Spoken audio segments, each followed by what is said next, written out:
코스피가 4,226포인트 달성 이후 8% 넘게 빠지면서 많은 투자자분들이 불안해했는데요. 이렇게 갑자기 증시가 하락한 이유는 무엇이라 할 수 있을까요? 코스피가 불과 며칠 전이었죠. 11월 3일인가요? 4,220포인트. 역사적인 고점을 찍고 환호성을 지른 게 엊그제 같은데 불과 며칠 만에 코스피 지수가 계속 밀리고 있죠. 4,000포인트가 깨졌던 부분들도 있어서 뭐 한 6, 7% 갑자기 빠졌죠. 심지어 프로그램 매도 호가를 일시 정지시키는 사이드카까지 며칠 전에 발동이 됐으니까 패닉 셀링이 나온 건데요. 이렇게 이제 급락을 만든 이유 몇 가지를 좀 말씀 좀 드려보면 첫 번째는 미국발 기술주의 버블 논란이 첫 번째인 것 같습니다. 이번 하락의 진원지가 명백히 미국의 월스트리트이니까요. 그동안에 우리 증시를 4,200선까지 끌어올린 주도주는 바로 AI였죠. 그리고 이제 반도체였으니까요. 그런데 11월 초에 미국 시장에서 AI 관련주 너무 비싼 거 아니냐 이런 고평가 논란이 수면 위로 터져 나왔고 최근의 리포트들을 보게 되면요. 엔비디아라든지 뭐 AMD, 팔란티어 테크놀로지 같은 이런 종목들이 미국의 핵심 AI 대장주들이 일제히 폭락을 좀 했었으니까요. 우리 증시의 대장주 삼성전자, SK하이닉스도 이 직격탄을 좀 그대로 맞지 않았나 싶고 강력한 아군의 선봉대가 집중포화에 무너진 그런 형국이었으니까요. 그러니까 과열에 대한 공포가 시장을 덮친 게 아마 첫 번째 원인이 아닐까 싶고요. 두 번째 원인으로 들자라고 하면 미중 무역 분쟁에 대한 어떤 무역 갈등 그리고 이제 킹 달러의 역습이라고 말씀을 좀 드릴 수 있을 것 같은데요. 기술주의 버블 논란 중에 엎친 데 덮친 격으로 시장에 기름을 부은 뉴스가 계속 나오고 있죠. 백악관이 엔비디아의 최신 AI 칩 블랙열에 대해서 중국 수출 금지하기로 했다라고 하는 이런 소식. 자료를 한번 보시면 그 소식이 나온 부분들을 놓고 보면 네, 이 소식이죠. 백악관의 엔비디아 중국 판매를 불허한다라고 하는 이런 소식이 들려왔던 것도 하나의 이유였었던 것 같고요. 그리고 이제 외국인 투자자들 입장을 좀 놓고 지켜본다라고 하면 사실 그 블랙엘에 대해서 중국 수출 금지했다라고 하는 이런 소식을 통해서 단순히 시장은 이걸 단순한 칩 하나로 보지 않고 안 그래도 이제 중국의 10월 수출이 작년 3월 이후에 처음으로 감소를 좀 했거든요. 안 좋은 소식이 있었기 때문에 이런 수출 금지 조치까지 터짐으로 인해서 수출 관련되어 있는 대한민국 증시 매도하는 그런 요건들이 좀 발생하지 않았을까 싶고 이런 악재가 터지자 글로벌 자금은 가장 안전한 자산이 달러거든요. 그러니까 달러 쪽으로 자금이 유입이 되는 환율 차트를 보시게 되면 원달러 환율이 심리적인 저항선이었었던 1,450원을 순식간에 뚫어버리고 최고치를 지금 달려가고 있는데요. 지금 보시게 되면 원달러 환율이 오늘 녹화하는 날이 11월 11일 녹화 날인데 이 녹화 날에도 오늘 하루만 해도 한 7원 정도 올라와서 1,464원을 터치하고 있습니다. 외국인 투자자 입장에서 가만히 앉아서 주가 하락, 거기에 뭐 환차손이라고 하는 이중 펀치를 맞게 생긴 거고, 그러니까 이성을 잃고 주식을 내던지는 뭐 패닉 셀링에 동참하지 않았을까 싶고, 지난 11월 초에 외국인과 기관들이 쏟아낸 물량만 봐도 알 수 있을 것 같아요. 여기에 물론 이제 이 뉴스가 나왔었던 건 지난 금요일 날 나왔었던 부분들인데 연방정부의 셧다운에 대한 장기화 우려 역시도 그동안에 있었던 어떤 시장의 악재 요소 중에 가장 민감한 악재 요소가 아니었나 싶지만 요 악재는 다행스럽게도 지난 금요일 그리고 어제가 이제 11월 10일인데 어제에 나왔었던 셧다운에 대한 부분들이 그만될 거다라고 하는 해결이 될 거다라고 하는 그런 부분들로 인해서 미 증시나 우리 증시가 약간 반등이 나왔었던 부분들 그리고 세 번째 이런 4,200에서의 조정에 대한 부분들을 놓고 본다라고 하면 사실은 단기 과열에 대한 어떤 자연스러운 조정이 아닐까라고 판단을 좀 하고 있습니다. 코스피가 4,200포인트를 돌파하면서 사상 최고치를 경신했던 건 사실이고 하지만 사실 너무 단기간에 급등하면서 시장 내부적으로 과열에 대한 우려가 커진 거죠.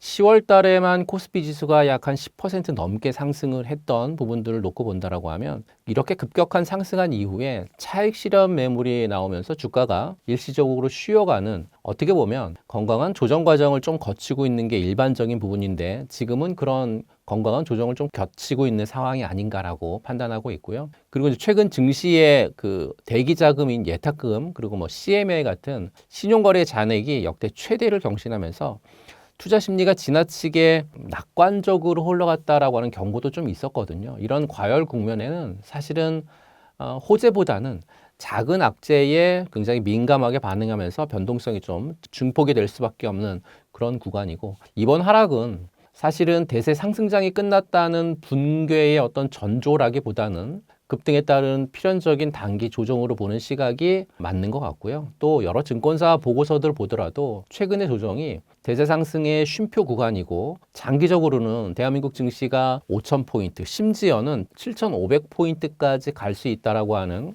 파격적인 전망이 나오고 있거든요.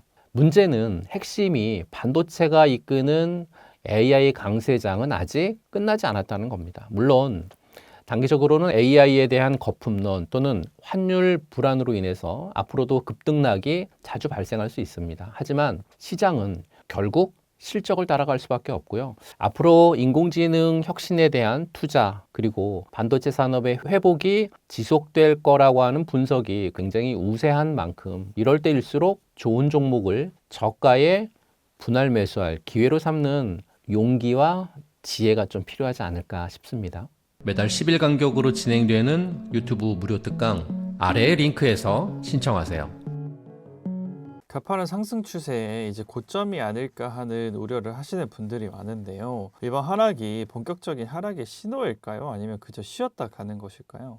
이번 하락이 본격적인 하락장, 그러니까 베어마켓의 시작이냐 아니면 잠시 쉬어가는 조정이냐의 시장 상황을 판단하기 위해서는 단기적인 투자 심리를 넘어서 장기적인 어떤 기초 체력과 거시경제 흐름을 냉정하게 볼 필요가 있는데요.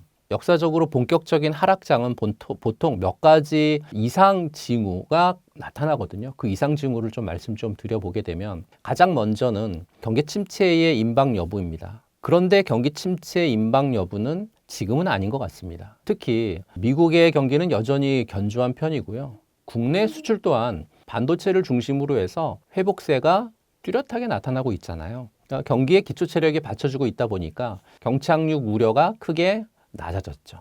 그 다음으로 볼 거는 기업 이익의 어떤 급격한 약화? 사실 기업 이익이 계속 약화가 되고 있는 부분들은 아니고 반대로 기업 이익이 계속 늘고 있는 구간이거든요. 그러니까 이것도 아니죠. 국내 상장사, 특히 IT 대형주들의 어닝 서프라이즈 기대감은 여전하거든요. 또 내년까지 이익 성장률 전망치는 계속해서 상향으로 조정되고 있는데, 주가는 결국에는 이익을 따라가잖아요. 이익이 개선이 되면, 이익이 성장을 하면 하락장은 오래 지속되기 어렵겠죠. 마지막으로 볼 건 통화 긴축의 강화인 것 같은데요. 통화 긴축에 대한 강화라고 하면 금리 인하를 안 해야 되는 거나, 또는 금리를 종결하거나 금리 인상을 해야 되는 부분들인데, 이 역시 아니죠. 연준의 금리 인상이 사실상 종료가 됐고, 오히려 올해 하반기에 두 번의 금리 인하와 함께 내년 금리 인하에 대한 논의가 지금 굉장히 활발하게 진행이 되고 있거든요. 거기에 플러스 양적 긴축이라고 하는 QT를 멈추고 양적 완화라고 하는 QE를 시작할 것으로 지금 예고하고 있잖아요. 이렇게 되면 유동성 환경은 최악의 국면을 지났다, 이렇게 볼 수 있습니다. 그래서 증시의 큰 부담 요인이 사라지고 있습니다. 그래서 이번 하락은 상승 피로감 해소하고 과열된 투기 심리를 식히는, 어떻게 보면 자연스러운 과정에 가깝다, 이렇게 보시면 될 것 같고요. 왜냐하면 지금 시장이 굉장히 우려하고 있는 부분들은 AI 거품론, 그 반증이 바로 숫자로 나오고 있기 때문이거든요. 이러다 보니까 스마트머니가 어디 도망가지 않고 오히려 이제 투자를 좀 늘리고 있는 그런 상황이고요. 최근에 미국 빅테크 기업들의 움직임을 보고 또 최근 보고서를 보게 되면 굉장히 중요한 차이점이 드러나는데, 그 차이점이 뭐냐면요, 이런 소식이 있다라는 거예요. 메타가 미국의 AI 데이터 센터를 짓는데 3년 동안 880조 원을 투자한다라고 하는 얘기거든요. 880조 원이면 대한민국의 1년 예산보다 훨씬 많은 금액입니다. 아마존, 메타, 알파벳, 마이크로소프트 같은 빅테크 기업들이 올해 AI 관련 자본 지출 전망치를 일제히 줄였냐? 그게 아니라 일제히 상향했다라는 거죠. 이들이 올해 투자금만 약 4천억 달러인데 올해만 약 한 580조 원을 육박하는 자금을 투자할 거고, 내년에는 더 늘어날 전망이라고 얘기하고 있죠. 이런 부분들을 놓고 본다라고 하면 단순히 묻지마 투자가 아닌 거니까요. 그리고 마이크로소프트의 CFO도 데이터 센터에 기반한 서비스에 대해서 고객 수요가 굉장히 급증하고 있다. 그렇기 때문에 컴퓨팅 성능이 부족해서 지출을 계속해서 늘려야 한다라고 얼마 전에 인터뷰했던 내용들이 있습니다. 그러니까 AI 인프라에 대한 기업들의 실제 수요가 폭발적으로 늘고 있다라고 하는 방증이죠. 그리고 글로벌 AI 칩 시장도 연평균 35%씩 폭발적으로 성장이 예고되고 있거든요.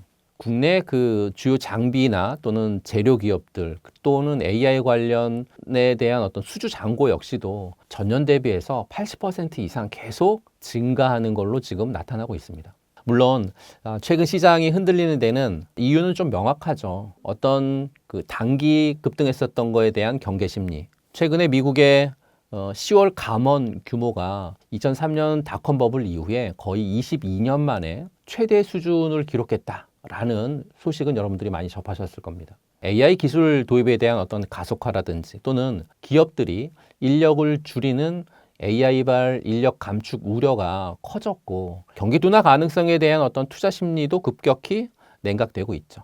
거기에 엔비디아 같은 주요 AI 주식들의 PER 값, S&P 500 평균치를 크게 웃돌고 있는 건 사실입니다. 이러다 보니까 단기적으로 밸류에이션의 부담은 분명히 존재한다. 이렇게 말씀드릴 수 있을 것 같고요. 시장이 하락할 때, 그러니까 공포에 질릴 때 모두가 던지고 있다라고 하면 문제는 굉장히 크죠. 지금은 시장 밖에 현금을 들고 저가 매수를 노리는 대기성 자금이 굉장히 풍부합니다. 이 자금들이 하락폭을 일정 수준 이하로 제한하는 어떻게 보면 안전판 역할을 할 가능성이 굉장히 높고요. 이번 조정은 과열되었던 시장의 에너지를 해소하고 급격한 상승에 따른 건강한 가격 조정이다라고 말씀드리고 싶습니다.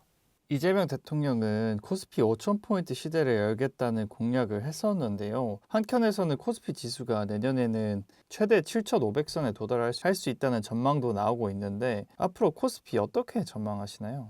결론부터 말씀드려 볼까요? 방향은 맞는데, 그러니까 방향은 위가 맞습니다. 하지만 7,500포인트는 희망인 것 같고요.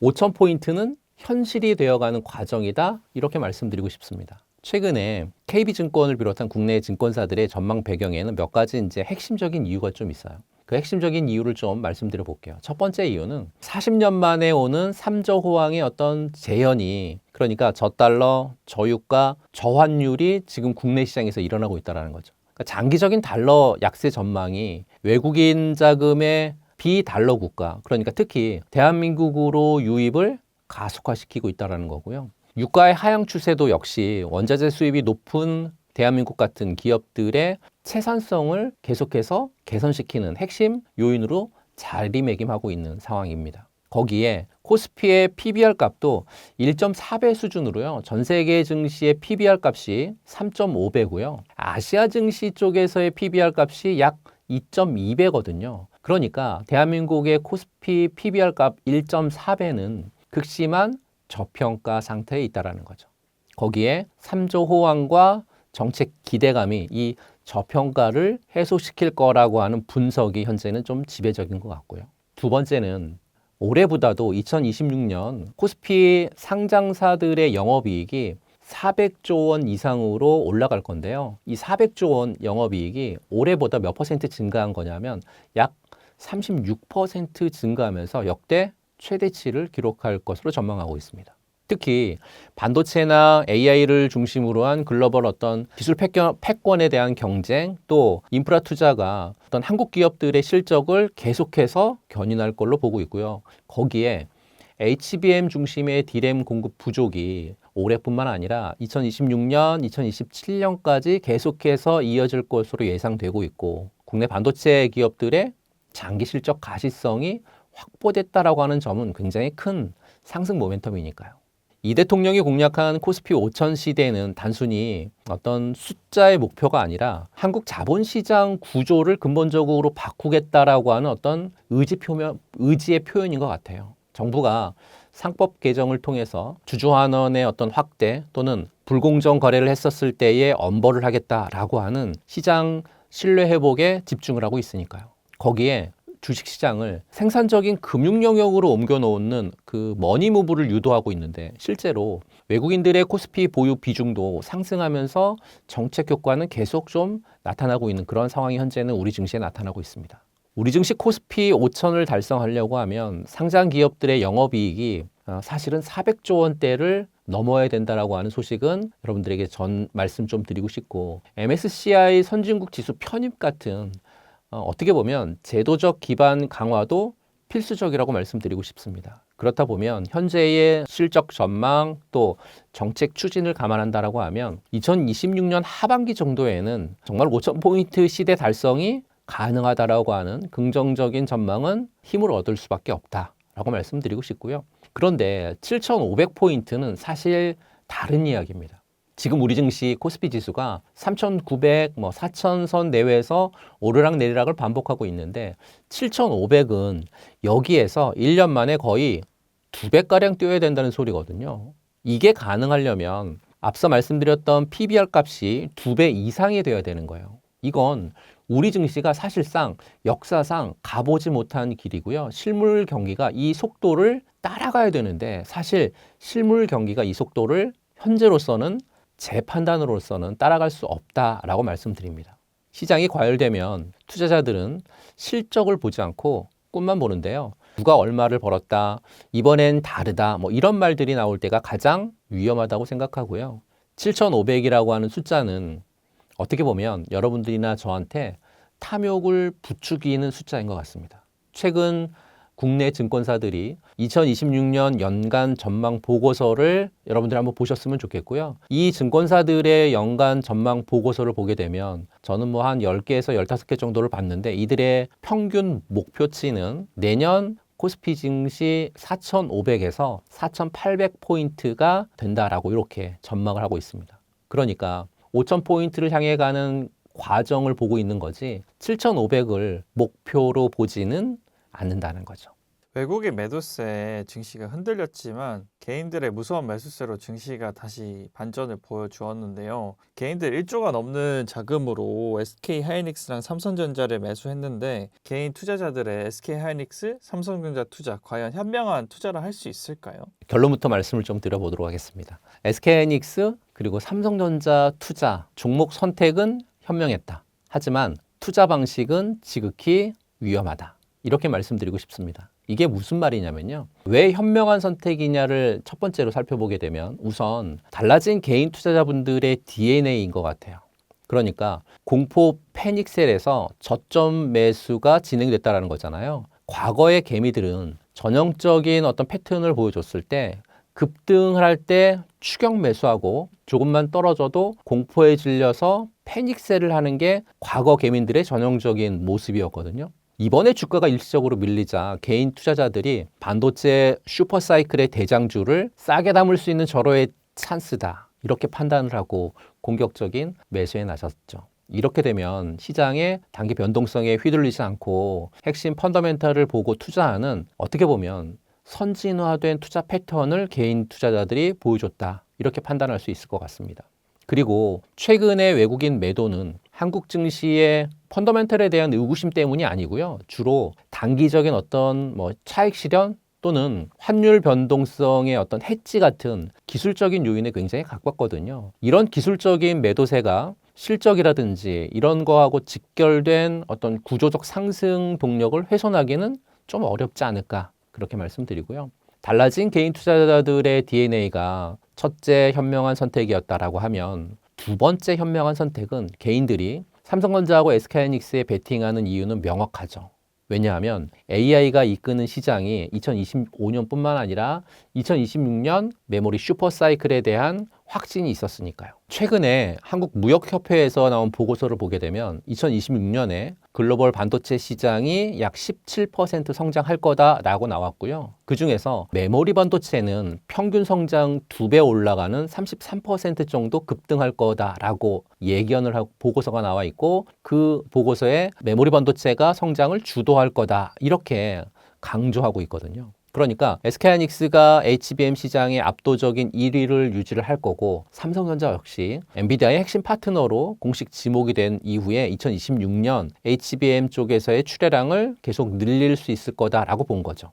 이 두 기업이 HBM 시장을 주도하는 2강 체제를 구축하면서 독점적인 수혜를 누릴 수 있을 거다라고 판단을 한 겁니다. 특히 SK증권이요. SK하이닉스의 HBM 관련 이익 성장세를 반영을 해서 목표 주가를 100만 원을 제시했죠. 2027년 SK하이닉스의 영업이익이 TSMC의 영업이익을 넘어설 거다라고 하는 분석으로 인한 파격적인 분석을 내놨는데 거기에 AI 메모리뿐만 아니라 범용 메모리 쪽인 D램이라든지 낸드의 가격도 AI 서버라든지 또는 데이터 수요에 힘입어서 공급이 굉장히 많이 부족할 거다라고 얘기했고 추가적인 수익성 개선을 이어갈 부분들이 굉장히 크다라고 전망하면서 정말로 SK증권에서 SK하이닉스에 대한 목표 주가를 깜짝 놀랄 만큼 크게 제시합니다. 이처럼 현명한 선택을 개인들이 했지만 왜 위험한 방식인지를 말씀드려 보게 되면 문제는 첫 번째는 타이밍, 두 번째는 집중도였습니다. 외국인들이 왜 팔았을까요? 그들이 우리보다 정보가 늦거나 아니면 어리석어서 팔았을까요? 저는 아니라고 보거든요. 그들이 글로벌 매크로의 흐름을 확신했죠. 단기적으로 인공지능, 그러니까 AI 주식이 너무 과열되었다고 판단했을 수도 있고 연말을 앞두고 막대한 수익을 현금화하려고 하는 그런 움직임이 있을 수도 있거든요. 그러니까 외국인들의 단기 차익 실현 물량을 개인이 장기 투자 명목으로 전부 받아준 셈이죠. 더 큰 문제는 몰빵인 것 같아요. 1조 원이라고 하는 거대한 자금이 단 두 종목에 쏠렸으니까요. 만약 반도체 사이클이 우리가 예상하는 것과 다르게 잠시 주춤한다거나 또는 AI 쪽에서의 투자가 속도 조절에 들어간다라고 하면 어떻게 될까요? 외국인이 다시 돌아올 때까지 혹은 내년 1분기 실적이 다시 한번 어닝 서프라이즈를 기록할 때까지 그 지루하고 고통스러운 변동성을 개인들은 견뎌내야겠죠. 단기적으로는 과열의 위험을 안고 있지만 장기적인 방향성은 매우 현명하다. 이렇게 정리해 보도록 하겠습니다.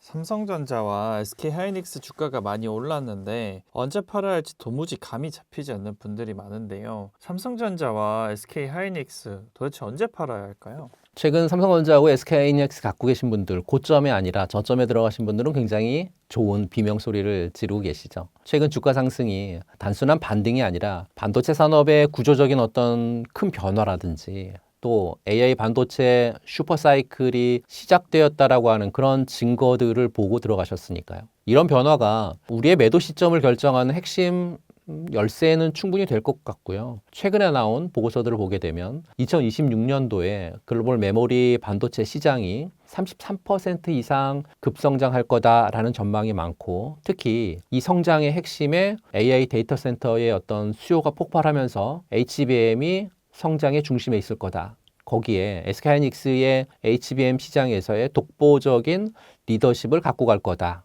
그리고 엔비디아하고의 어떤 강력한 협력 관계를 통해서 실적 성장에 대한 기대감도 굉장히 커질 거다. 이런 부분들 많이 들어보셨죠. SK하이닉스가 이처럼 굉장히 큰 기대감을 갖고 있는 반면 삼성전자도 가만히 있지는 않고 있죠. HBM 시장에 본격적으로 진입했죠. 그리고 내년 2026년에 엔비디아하고 점유율 쪽에 있어서 상당 부분 엎치락뒤치락이 좀 예상이 되고 있긴 하지만 아무래도 내년에 SK하이닉스가 먼저 가고 삼성전자가 뒤따라가는 그런 부분들이 진행이 될 거고요. 삼성전자 같은 경우에 반도체 부분 같은 경우 영업이익이 올해 대비해서 3배 이상 증가할 거다라고 하는 굉장히 좋은 리포트 분석들도 계속 나오고 있습니다. 핵심은 과거의 반도체 사이클의 수요 회복이 주도를 했다라고 하면 이번 사이클은 AI라고 하는 새로운 수요가 폭발적으로 이끌고 있다는 거죠.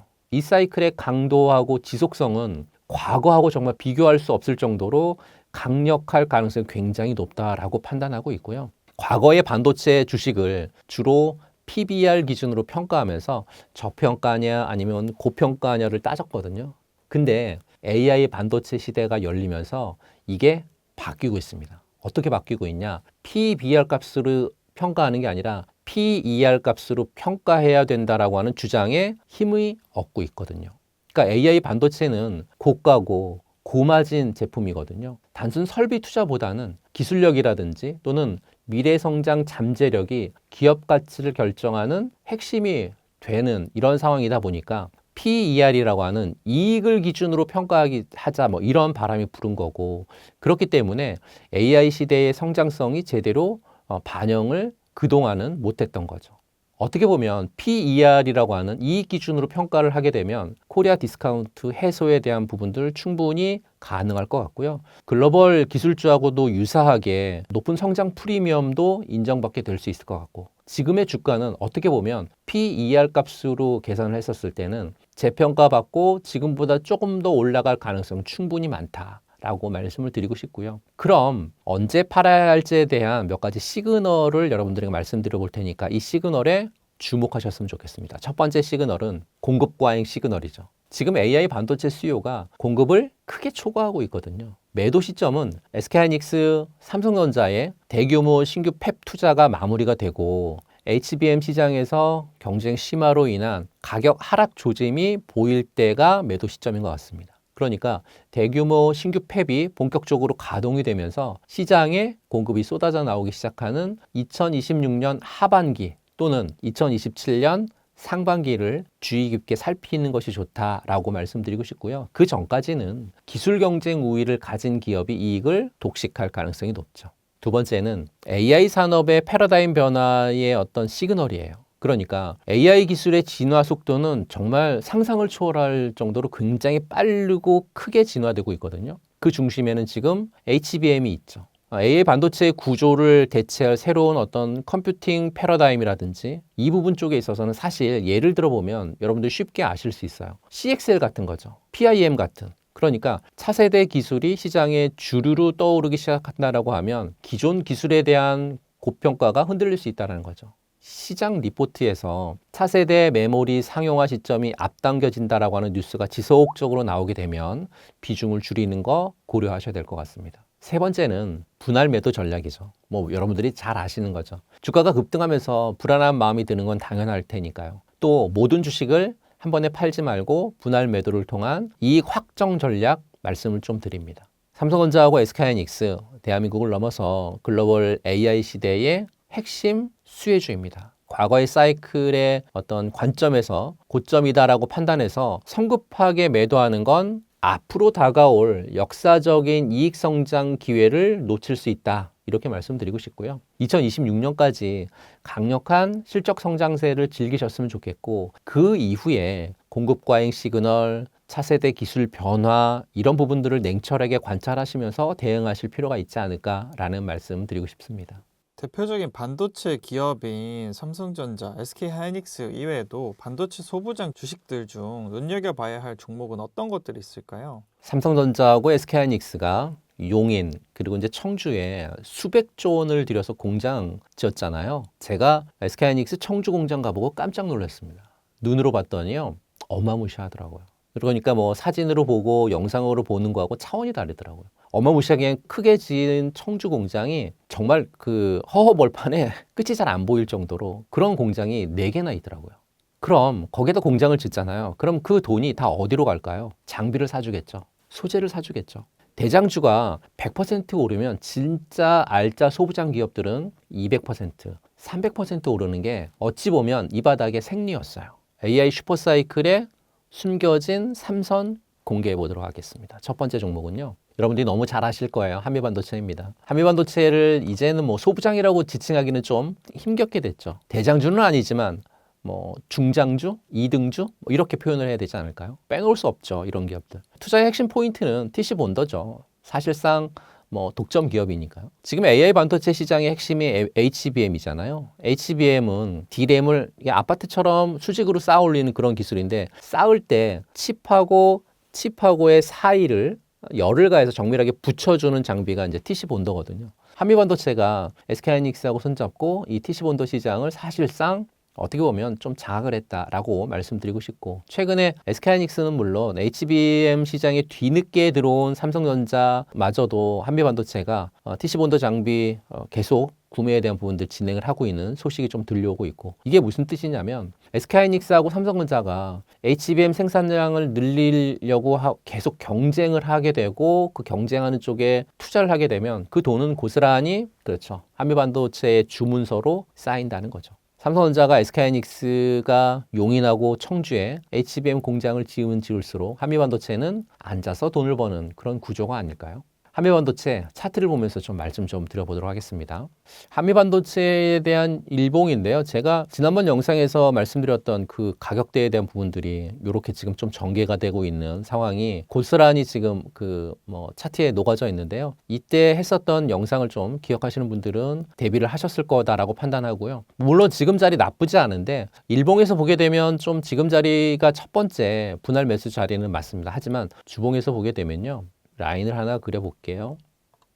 주봉에서의 라인을 이렇게 그렸습니다. 이 주봉에서의 라인을 왜 그렸냐면 첫 번째 이유는 아무래도 이전 고점 부근에 대한 지금 한미반도체의 주가의 흐름이 이전 고점 부근에 대한 부분들이 지금 주가가 내려오게 되면 여기는 이제 지지 라인으로 바뀌는 그런 자리이기 때문에 라인을 그었고요. 두 번째 라인은 대량 거래량 때문에 그은 거예요. 이 대량 거래량에 대한 부분들이 오게 되면 대량 거래량이 나왔었던 장대 양봉의 시초가가 이 라인이거든요. 그리고 그 전에 장대 양봉 나왔었던 종가 부근, 그 가격이 지금 딱 보면 어떻게 보면 12만 원이라고 하는 가격대에 머물고 있으니까 12만 원이라고 하는 한미반도체의 가격은 굉장히 중요한 그런 자리다라고 말씀드리고 싶어서 조금 더 내려오게 되는 자리, 오늘 가격이 12만 9,600원 정도인데 12만 원이라고 하는 가격대 부근에 내려오게 되면 한미반도체는 한 번 더 분할로 매수할 수 있는 그런 자리가 아닐까라는 말씀을 좀 드려보고요. 두 번째 종목은 HPSP입니다. 이 기업이 사실은 기술적 해자가 가장 깊은 그런 기업 중에 하나이기 때문에 말씀을 좀 드리는 거고, 고압 수소 어닐링 장비를 글로벌 독점하고 있는 그런 기업이고요. AI 칩, 3나노, 2나노 이런 얘기 많이 들어보셨는데, 이렇게 이제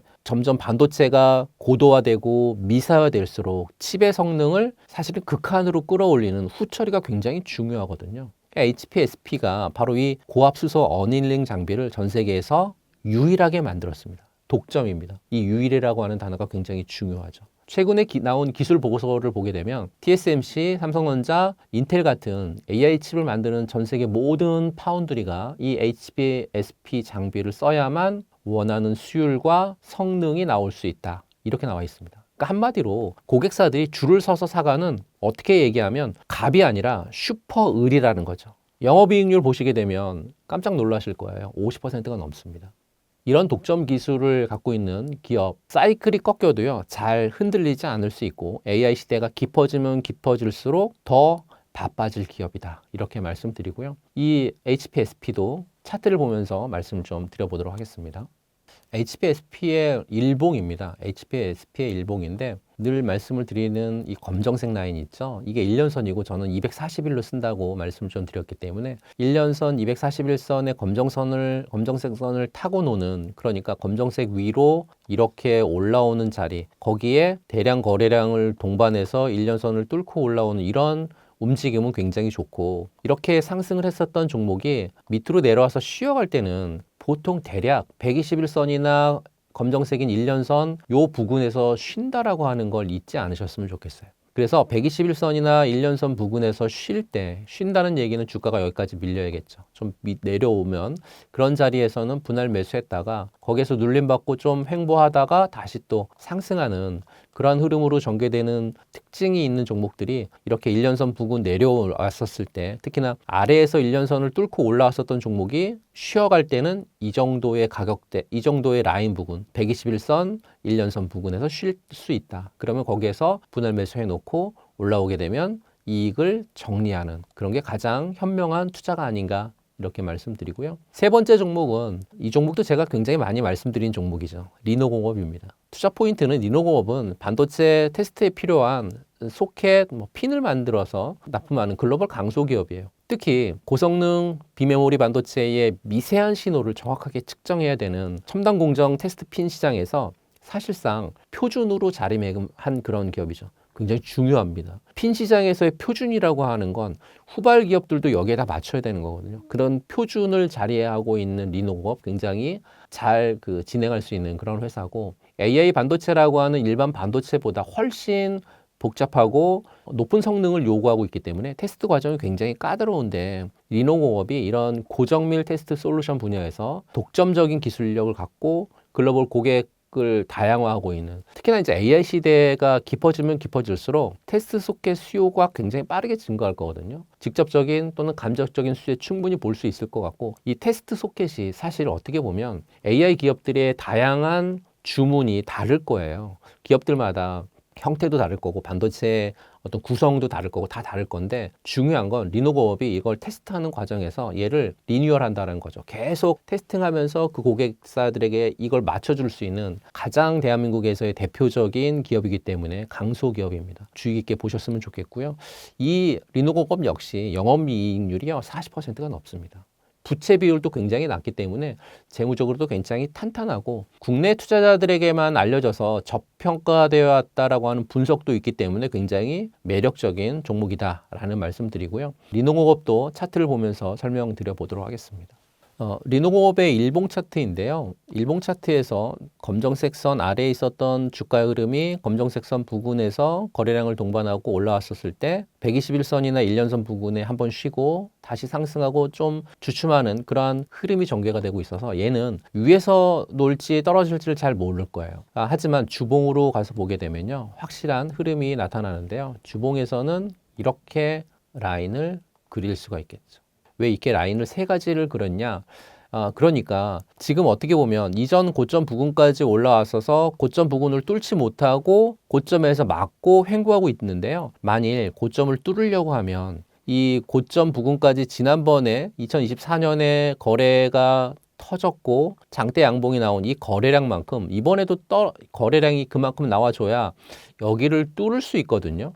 근데 그 거래량이 지금은 나오지 않았습니다. 그렇다고 하면 맞고 떨어지겠죠. 맞고 떨어진다라고 하는 건 밑에 와서 분할로 매수하기 위해서 준비하는 그런 구간이 필요한데, 아래의 가격대 정도의 구간은 충분히 이런 분할 매수할 수 있는 그런 가격대가 될 수 있을 것 같고요. 이 가격대 이전에 고점이었었던 부분, 그리고 저점을 지켰었던 요 부분들을 보시게 된다라고 하면 충분히 요 두 번째, 첫 번째 가격대에서 분할 매수하는 전략을 통해 리노공업 같은 이런 좋은 종목들을 투자하신다라고 하면 성공적인 투자가 분명히 되지 않을까, 이런 말씀 드리고 싶습니다.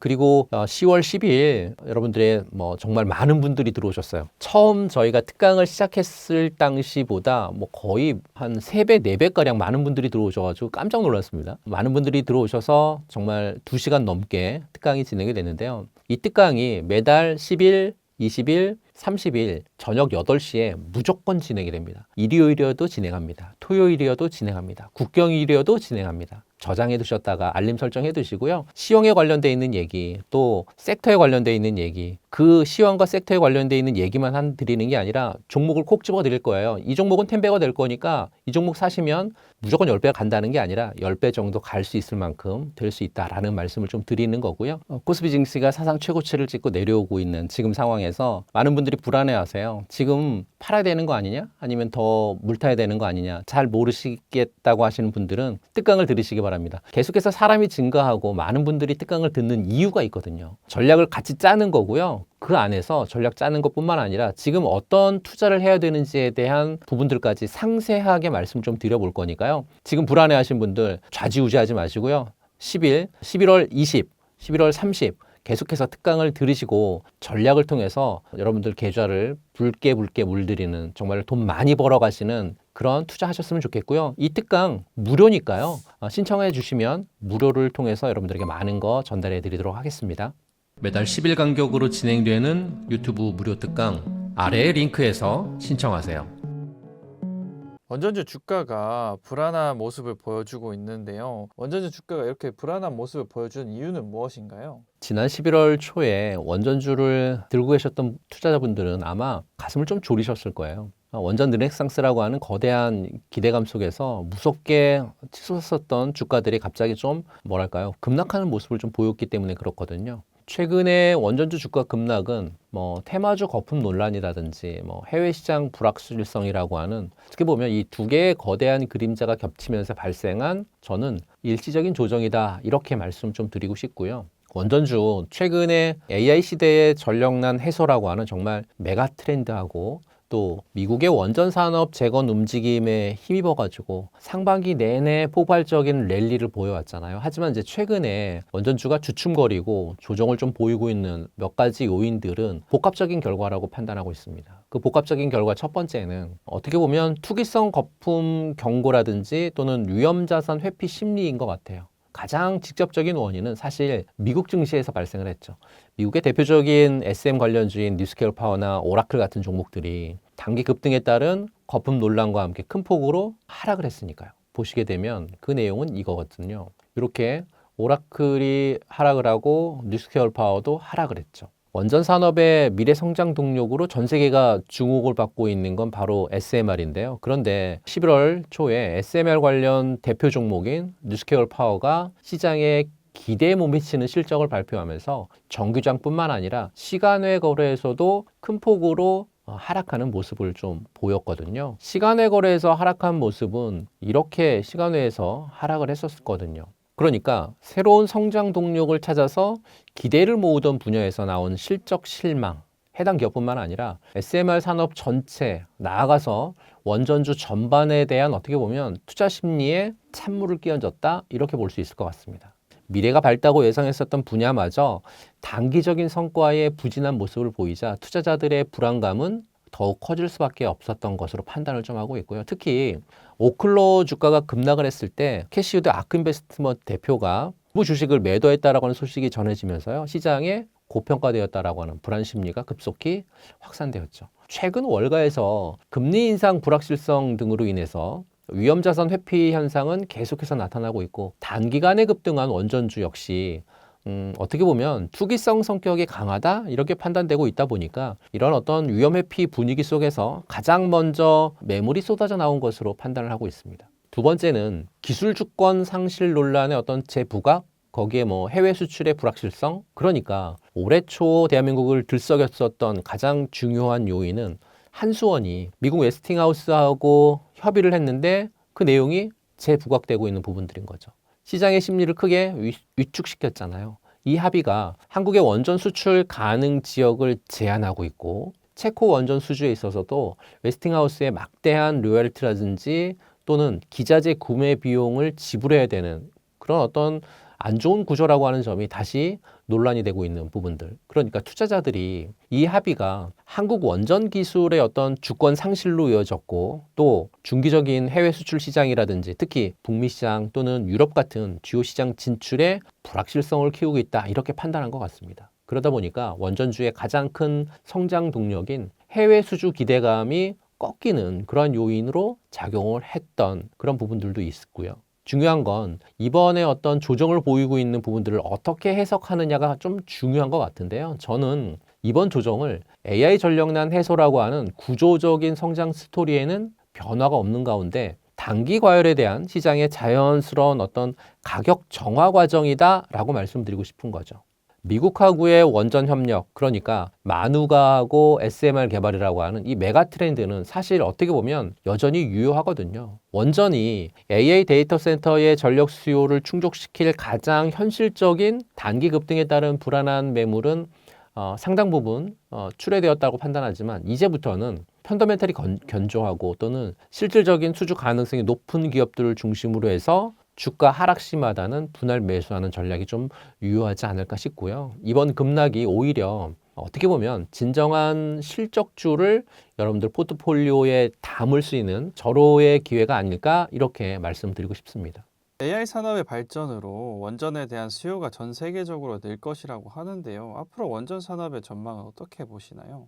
요즘 식당에 가도 또는 지하철을 타도 또는 거리를 걷다 카페 같은 데를 가도 AI 하도 AI가 날립니다. 챗 GPT니 뭐니 하면서, 그죠? 근데 이게 그냥 똑똑한 기계가 나온 정도가 아닙니다. 지금 전 세계 산업의 지형이 바뀌고 있어요. 근데 이런 화려한 AI 뒤에 숨겨진 아킬레스건이 있다는 거죠. 바로 전기입니다. AI는 전기 먹는 하마입니다.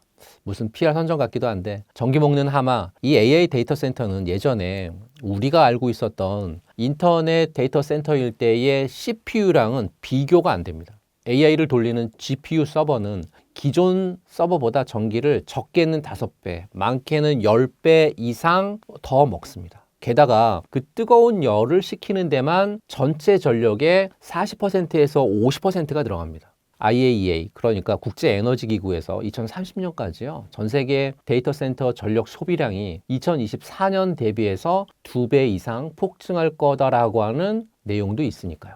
어느 정도냐면요. 우리나라에 앞으로 들어설 데이터 센터 전력 수요만 따져도 신규 원전 3개 정도가 더 필요한 수준이라고 하니까 이게 지금 현실입니다. 그럼 이 모자란 전기를 다 어디서 끌어올까요? 친환경, 네, 좋습니다. 굉장히 좋습니다. 그런데 친환경은 좋은데 AI 데이터 센터가 사실은 1년 365일 24시간 내내 단 1초도 쉬지 않고 돌아가야 되거든요. 태양광, 풍력, 간헐적 에너지거든요. AI라고 하는 괴물의 심장을 뛰게 할 수 있는 부분들, 계속해서 뛸 수 있는 부분들은 없죠. 그러면 AI가 24시간 안정적인 어떤 기저전력을 필요로 하는 부분인데 이 조건을 만족하는 유일한 대안이 바로 원자력이죠. 지금 전 세계의 스마트머니의 흐름이 바뀌고 있는데요. 불과 몇 년 전까지만 해도 탈원전이 글로벌 스탠다드였죠. 그런데 러시아하고 우크라이나 전쟁으로 인해서 에너지 대란을 겪었고 유럽 곳곳에서 에너지 정전 사태까지 겪으면서 분위기가 완전히 180도 바뀌었습니다. 손바닥이 뒤집혔다라는 거죠. 유럽이 다시 원전으로 유턴하고 있습니다. 벨기에를 볼까요? 벨기에 폐쇄하려던 원전 수명 연장했습니다. 스웨덴 아예 원전 폐쇄 법안을 철회했습니다. 네덜란드도요, 신규 원전 건설하기 시작했고요. 에너지 안보라든지 또 AI 산업 육성이라고 하는 정말 2마리 토끼를 잡으려면 결국에는 원전 없이는 불가능하다라고 하는 걸 전 세계가 깨닫고 있는 겁니다. 그럼 여러분들이나 저 같은 주식을 투자하는 입장에서 지금 어디에 주목을 해야 될까요? 물론 기존의 큰 대형 원전도 굉장히 중요합니다. 그런데 지금 시장의 게임 체인저는 따로 있죠. SMR이죠.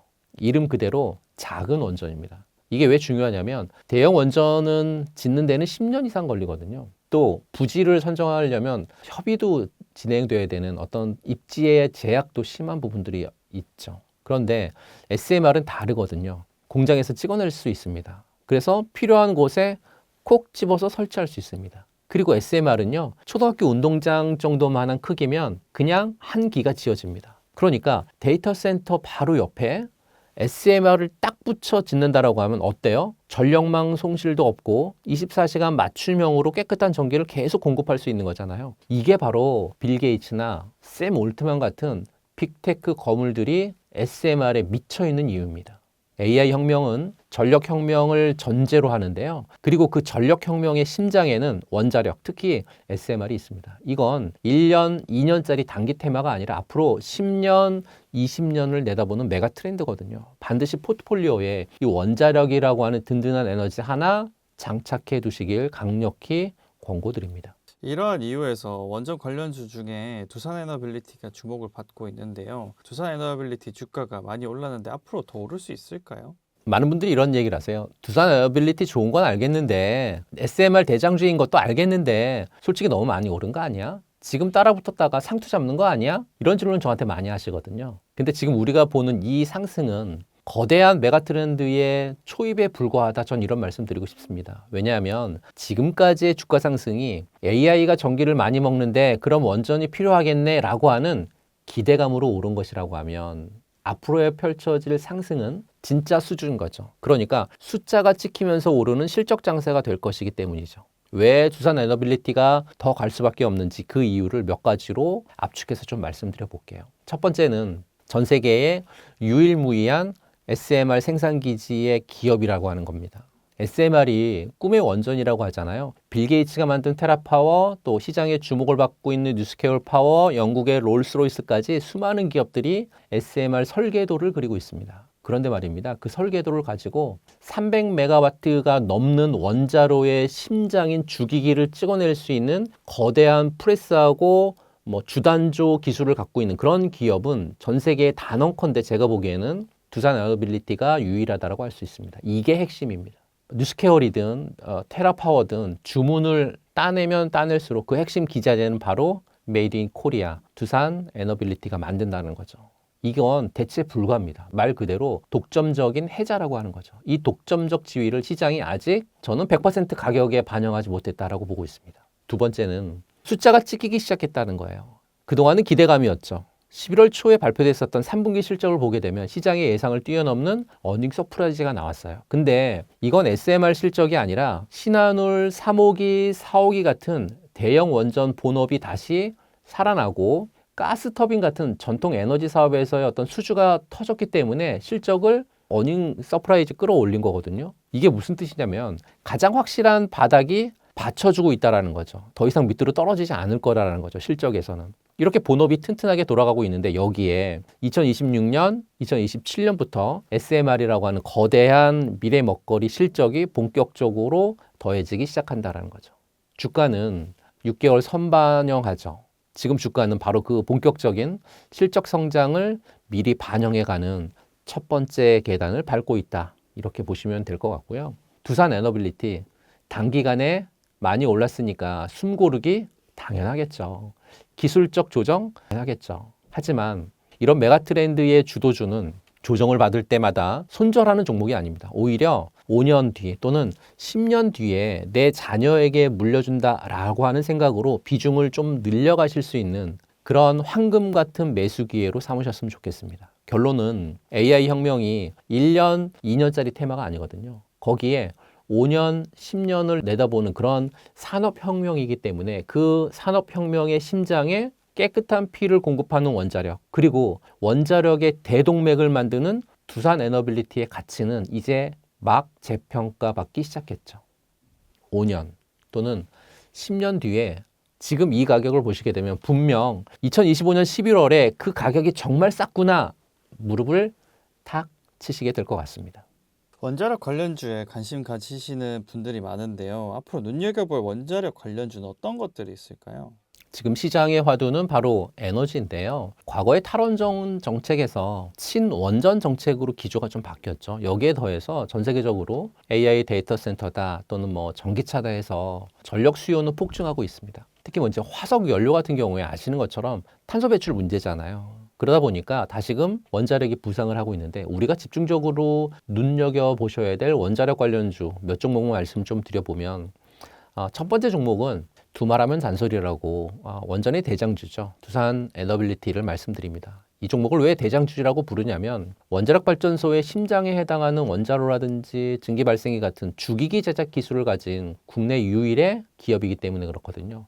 만들고 싶어도 아무나 못 만드는 정말 독점적인 기술력을 갖고 있는 기업이고 국내에는 어떻게 보면 사실상 경쟁자가 없습니다. 신한울 3호기, 4호기 같은 폴란드나 또는 체코 같은 동유럽에서 대규모 원전 발주를 앞두고 있는데 여기서 만약에 이제 팀코리아가 수주도 따내면 주기기 공급 충분히 할 수 있거든요. 그러면 두산 에너빌리티의 실적 퀀텀 점프하겠죠. 거기에 차세대 먹거리 SMR 분야에서도 가장 앞서 나가고 있거든요. 미국의 그 뉴스케일 파워의 핵심 기자재를 공급하기로 하면서 미래 성장 동력까지 지금 확보한 상태니까 대장주 눈여겨볼 필요가 충분히 있어 보인다라는 말씀 드리고요. 종목을 차트를 보면서 말씀을 좀 드려보도록 하겠습니다. 두산 에너빌리티의 주가 모양의 형태인데요. 지난 10월 말 부근 11월 초에 주가가 고점을 찍은 다음에 지금은 조금 밑으로 떨어지고 있는 그런 구간인데 일봉에서 떨어지는 구간에 라인을 하나 그려보면 이렇게 그을 수 있겠죠.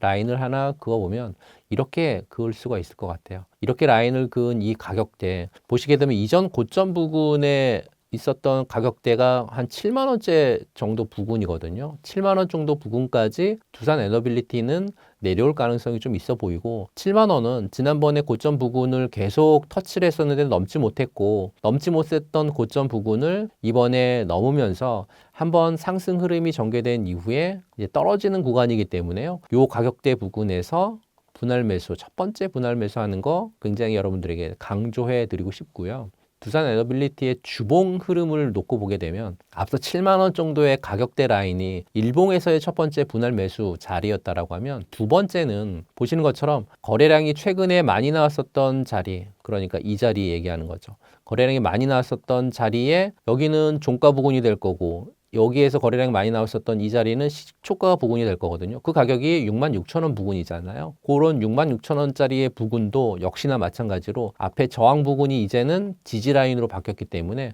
일봉에서 보셨던 지지라인, 주봉에서 보셨던 지지라인, 요 구간에서의 분할 매수 전략이 유효하지 않을까라고 말씀드리면서 두 번째 종목은 한전기술입니다.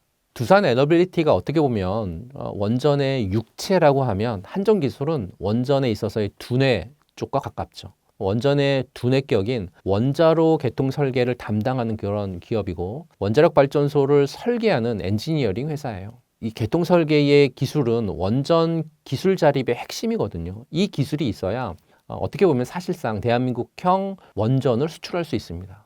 그리고 신한울 3호기, 4호기에 대한 설계 용역을 이미 수주해서 안정적인 매출 기반을 다져 놓았거든요. 거기에 해외 원전에 대한 수주가 진행이 되면 가장 먼저 이 설계 기술이 들어가야 되는데 해외 수주 성과가 나올 때마다 주가가 굉장히 민감하게 반응할 수 있는 그런 종목 중에 하나가 한전기술이다 이렇게 보시면 될 것 같고요. 한전기술 역시 차트를 보면서 설명드려 보도록 하겠습니다. 검정색 라인 부근에서의 대량 거래량을 통해서 주가가 크게 올라왔었던 이런 종목군들은 한번 올라오고 나서 121선과 1년선 부근 안에 이렇게 쉬어가는 눌림이 진행이 되는 그런 과정을 거치고요. 다시 한번 상승하게 되면 다시금 앞서 말씀드렸던 121선이나 1년선 부근에서의 눌림이 진행이 되고 있는 그러한 전개 모습을 계속 그릴 거거든요. 마찬가지로 한전기술도 역시나 121선과 1년선 부근이라고 하는 이 박스 권 그린 이 자리를 타겟팅해서 121선에 왔었을 때 한번 매수하고 1년선 왔었을 때 한번 매수하는 이런 분할 매수 전략을 펼친다라고 하면 성공적인 투자가 충분히 가능한 종목이 한전기술이 아닐까라는 말씀을 드리고요. 마지막 세 번째 종목은 한전 KPS입니다. 사실 원전에 몸통을 짓고 원전에 머리를 짓는 것도 굉장히 중요하지만 지어놓은 원전을 안전하게 운영하고 또 안전하게 정비하는 것도 굉장히 중요하거든요. 한전 KPS가 바로 그런 일을 하는 기업이고요. 국내 발전 설비의 정비, 유지 보수를 담당하는 공기업입니다. 이 종목의 핵심은 안정성인 거죠. 원전은 한번 가동하면 정말 수십 년을 운영하는 그 기간 내에 정비 물량이 꾸준하게 발생하거든요. 어떻게 보면 경기를 타지 않는 강력한 현금 창출 능력이 뛰어난 그런 기업이다. 이렇게 보시면 될 것 같고요. 또 국내 원전 가동률이 높아지면 높아질수록 정비 물량도 늘어나겠죠. 그러면 실적이 좋아질 수밖에 없는 그런 구조를 갖고 있고 이제 노후 원전을 해체하는 시장도 새롭게 열리고 있거든요. 근데 한전 KPS가 이 노후 원전의 해체 시장에서도 핵심적인 역할을 맡을 것으로 기대를 하고 있기 때문에 이런 한전 KPS 같은 종목도 유심 있게 볼 필요가 있겠다라는 말씀 드리면서 한전 KPS도 차트를 보면서 말씀드려 보겠습니다. 큰 그림에 있어서의 한전 KPS도 마찬가지로 올해 2분기에 있었던 큰 형태의 상승 그림이 나온 이후에 검정색 라인 부근까지 기간과 가격 조정을 다 받았고 이제는 검정색 라인 부근 내외에서의 기간과 가격 조정을 뚜렷하게 계속 받고 있는 그런 모습이 전개가 되고 있거든요. 이런 모습은 한동안 전개가 될 겁니다. 특징은 어떤 거냐면 이렇게 검정색 라인 부근에서 대량 거래량이 발생을 하고 슈팅이 나온 종목들은 가격과 기간 조정을 통해서 제자리로 찾아오는 그런 과정이 지금 전개가 됐잖아요. 이제는 다시 모멘텀이 좀 필요합니다. 어떤 모멘텀이 됐든 상승을 올리려고 하는 이슈가 됐든 그런 이슈가 나와줘야 그래야 이 자리에서 다시 또 올라갈 그런 가능성이 굉장히 높습니다. 그 가능성은 가장 먼저 체크해야 될 건 첫 번째로 여러분들이 모멘텀을 빨리 보신 분들은 상관없지만 잘 모르시겠다고 하시는 분들은 거래량을 보시면 되세요. 거래량을 보게 되면 박스권을 거래량을 가지고 뚫었다? 그러면 이 상반기에 났었던 이런 흐름이 전개될 가능성이 여기에서 나타난다고 하는 부분들을 기억하셨으면 좋겠고요. 중요한 건 이런 흐름에 있어서 이전 고점 부근을 뛰어넘으려고 하면 가장 중요한 말씀을 드리면 이전에 나왔었던 거래량보다 훨씬 많은 2배에서 3배 넘는 거래량이 나와줘야 이전 고점 부근을 뛰어넘습니다. 이렇게 한전 KPS까지 정리해 보겠습니다. 원전 기업들의 주가 흔들림에 고민하시는 분들이 있는데요. 지금 원전주에 투자해도 될까요? 많은 분들이 이제 이렇게 생각하실 거예요. 원전주? 무슨 말인지 알겠는데 주가 너무 흔들린다. 지금 들어가도 될까요? 이런 걱정하시는 분들 굉장히 많으신데요. 결론부터 말씀드리면 이번 흔들림의 본질을 좀 아셨으면 좋겠습니다. 지금의 변동성은 그러니까 악재가 터져서 나오는 하락이 아니라 더 큰 상승을 위한 준비 운동이자 어떻게 보면 인내심 테스트 과정이다 이렇게 말씀드리고 싶고요. 이렇게 큰 산업이 움직일 때 절대 일직선으로 가지 않습니다. 가다가 쉬고 물량 소화하고 쉬고 의심하는 사람 털어내고 큰 물량으로 올렸다가 다시 작은 물량으로 폭락시키는 걸 반복하는 이런 과정들을 계속 거칩니다. 지금 주가를 흔드는 요인은 크게 두 가지죠. 단기 차익 실현 물량하고 수주식의 어떤 불확실성, 요 두 가지가 지금 주가를 흔들고 있거든요. 원전주가 지난 1, 2년 동안 정부 정책 변화에 대한 기대감만으로 많이 올랐죠. 또 바닥에서 잡은 사람들이 지금 수익 실현 욕구가 굉장히 강하죠. 이 물량들이 나오면서 주가를 누르고 있고요. 그리고 수주 시기에 대한 어떤 불확실성, 그러니까 체코 원전 수주 발표가 임박했다 이런 얘기들은 계속해서 많이 나오고 있거든요. 폴란드하고 본계약이 곧 진행될 거다 이런 뉴스 계속 나오고 있습니다. 그런데 막상 도장이 안 찍히면 실망 매물이 나오는 건 당연한 거잖아요. 이 두 가지는 노이즈입니다. 주가가 흔들릴 때 여러분들이나 제가 봐야 하는 건 일봉 차트가 아니라 이 산업의 본질이 바뀌었냐 그렇지 않았냐를 보실 필요가 있다는 거죠. 2025년 11월 오늘 녹화 날이 11일인데요. 현재 원전 산업의 본질은 더 악화되는 게 아니라 더 강력해지고 있습니다. 강력해진 이유를 말씀 좀 드려볼게요. 첫 번째 강력해지는 이유. 정책이 숫자로 바뀌기 시작했다는 거죠. 가장 최근에 발표된 그 전력 수급 계획을 보시게 되면 원전 건설 계획 안에 신한울 5호기, 6호기가 명시적으로 포함되어 있습니다. 그러니까 막혔던 국내 일감이 공식적으로 풀렸다는 얘기거든요. 그럼 두산 에너빌리티 한전기술 입장에서는 당장 내년부터 반영될 확정된 실적이 생긴 거잖아요. 이건 기대감이 아니라 숫자로 찍히기 시작했다는 겁니다. 두 번째 강력한 거는 뭘까요? 전 세계 전력난입니다. 특히 AI로 인한 전력난이죠. 마이크로소프트, 구글, 아마존, 메타 같은 빅테크 기업들이 AI 데이터 센터 짓느라고 지금 난립니다. 이 데이터 센터가 전기 먹는 하마라고 말씀드렸잖아요. 태양광 풍력 좋은데 안정적으로 전력 공급 못 하잖아요. 이 빅테크 기업들이 지금 보고 있는 곳이 바로 SMR입니다. 샘 알트먼이 왜 원전 스타트 기업에 투자했을까요? 전 세계적인 전력 수요 폭증, 이게 원전 르네상스의 가장 강력한 본질이거든요. 세 번째 강력한 거, 수출 파이프라인은 시점의 문제일 뿐 방향의 문제가 아니라는 겁니다. 무슨 얘기냐면 체코라든지 폴란드 수주가 금방 안 터져서 실망하셨죠. 몇십 조짜리 원전 사업이 정말 여러분들 거주하고 계신 동네 마트에서 물건 사는 게 아니거든요. 국가 간의 외교, 정치, 경제적인 이해관계가 복잡하게 얽혀 있거든요. 근데 중요한 건 이 나라들이 원전을 포기했냐? 아니죠. 원전이 필요하다라고 하는 사실 자체는 변하지 않았다는 겁니다. 팀코리아가 가장 강력한, 가장 유력한 후보라는 사실도 변하지 않았습니다. 조만간 이 수주가 잭팟으로 터질 거거든요. 원전 산업은 이제 막 기대감의 시대를 지나서 어떻게 보면 실적의 시대로 진입하고 있는 그런 부분들이고, 매일매일 주가 등락에 일희일비하는 사람은 어떻게 보면 단기 매매자죠. 하지만 여러분들이나 저는 투자자가 되어야 됩니다. 지금 이 흔들림, 이 거대한 산업의 장기 성장을 믿지만 아직 배에 올라타지 못한 분들에게는 오히려 기회가 될 수 있다라고 말씀드리고요. 주가가 흔들려서 무섭다, 비중 조절하시기 바랍니다. 한 번에 몰빵하지 마시고요. 시장이 흔들릴 때마다 좋은 주식을 차곡차곡 모아간다라고 하는 생각으로 접근하시면 좋으실 것 같고요. 원자력은 최소한 5년, 10년을 내다보는 긴 호흡의 투자라고 말씀드리고 싶고요. 바람에 흔들리는 가지를 보지 마시고요. 굳건히 뻗어나가는 뿌리하고 줄기를 보셨으면 좋겠다라는 말씀 드리고 싶습니다.